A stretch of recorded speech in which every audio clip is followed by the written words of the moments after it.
Hello everyone, welcome back to Woo Can Cook. My name is Wesley and this is a show where we are slowly cooking our way through all of the food from my childhood.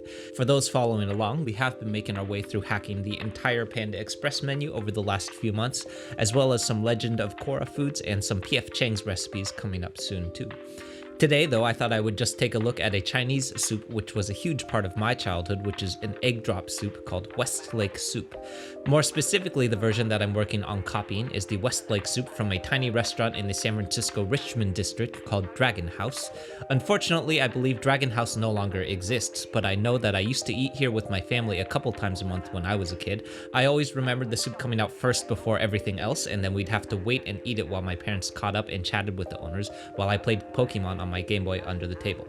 Okay, so I'll start by mentioning that maybe my favorite aspect of this soup is that it's insanely simple to make given how complex in flavor that it is. I'm starting off, as with most of our umami-based recipes, by crushing and mincing some garlic, followed by finely mincing some ginger.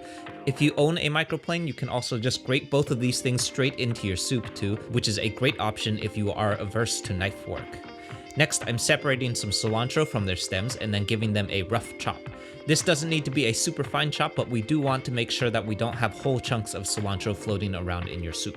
Then I'm dicing up some tofu here into half-inch cubes. We're going for soft tofu here, which is going to work great in our soup because of its texture.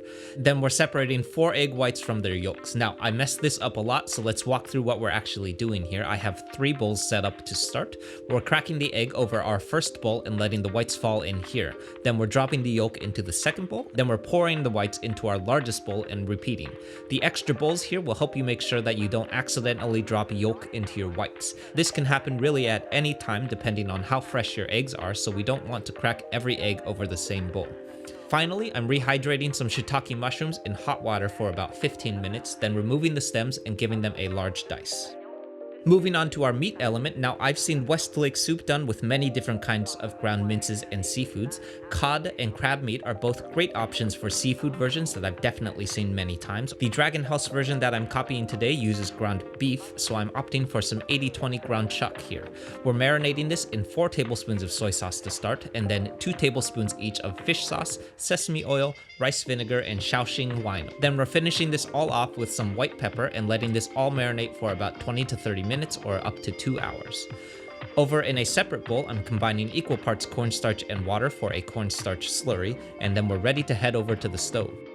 Over on the stove, I'm breaking out pretty much all of the homemade beef stock that I have left, or about 4 cups worth, followed by 2 cups of water. If you're using some stock from bouillon, I'd recommend 6 cups of stock and foregoing the water here.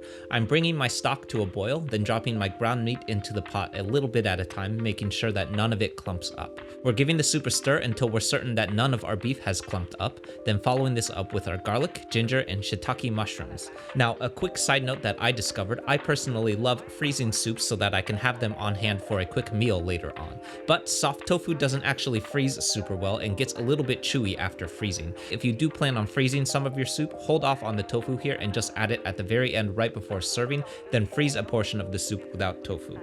Anyway, back to the soup. I'm following all of this up with our cornstarch slurry, then slowly dropping the egg whites in while constantly stirring the soup. This should create some nice wisps of egg white, which you might recognize from our more standard egg drop soups. Next, I'm seasoning to taste with some white pepper, kosher salt, fish sauce, and soy sauce. Then I'm stirring my cilantro in at the very end, and we're ready to eat. Now, the way that I have always eaten Westlake soup is with a little bit of rice added. I have a feeling that this isn't actually super traditional since I don't think I've ever seen anyone else do this, and I'm guessing it was really just something that my mom made me do to help stretch the soup a little bit farther. Either way, it's definitely my favorite way of eating Westlake soup, and I highly recommend it. I'm not a huge fan of soups in general, to be totally honest, but this Westlake soup is really one of my favorite Chinese dishes from my childhood. It's packed with umami and flavor, it's super hearty because of all of the proteins we've incorporated, and it's generally just got big nostalgia vibes for me all around. Okay, so that's it everyone. I hope you enjoyed this, and I hope you give this recipe a shot. For any of you who are Bay Area natives, I'd love to hear from anyone who remembers the Dragon House in San Francisco on 17th and Geary. Let me know if you have any other requests. We have a lot more food coming up soon, so be sure to subscribe. As always, like, comment, subscribe, and just be good humans to each other. See you soon.